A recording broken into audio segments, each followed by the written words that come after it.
كنجيو كان كيدير لنا شي تدريب مختلفه كل حصه كنستافدوا منها وكنمشيو للجورنا كنبقاو نفكروا في داكشي اللي تيقول لنا الاستاذ، وباش نهار الماتش نطبقوا داكشي اللي تيقول لنا الاستاذ في التدريب. وداكشي بالنسبه للدراري حنا قادين بهم، خاصنا غير الملعب القرب اللي كنعانيو منه كما كتشوف التيران دابا في حاله يرتلها.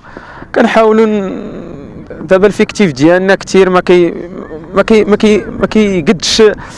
كيقدش التيران، تقريبا 6 الفئات راه شي حاجه بزاف. كما كتشوف راه 4 التيران قابضينو 40 لعاب، كما كتشوف ليه دابا تشوف من بعد 40 لعاب في 4 راه ما يمكنش.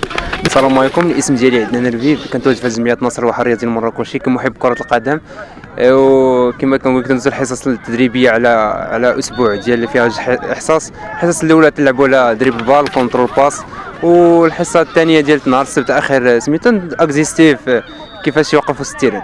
هنا تنخدموا فيزيك، تنخدموا تكنيك، تنخدموا شحال من حاجه، وصافي تنطوروا من المهارات ديالنا واللياقه البدنيه، نديروا بزاف تاع التمارين اللي تساعدونا فاش نطبقوهم في الماتش. الحصص اللي كندير الدراري الصغار هو تيجيو بحال انيماسيون، تيجيو مزوونين، يعني تندوزو واحد الحصه اللي هي زوينه بالنسبه للدراري الصغار. حيت ضروري خصك تقوم بواحد العمل على حساب الدراري الصغار، انهم ضروري تنشطوهم، ضروري دير لهم الانيماسيون، ضروري هذا هو الخدمه ديالهم الدراري الصغيورين. نشوفوا الوقيته ديال الدراري اللي مناسبه مع المدرسه تكون مزيره شي شويه، وتنشوفوا لقينا الاربع والسبت هما اللي مناسبين لينا، حيت تيخرجوا الدراري مع 4:30 وصافي تنديروا التدريب ديالنا مع 5 ديك تنبداوهم. مزيان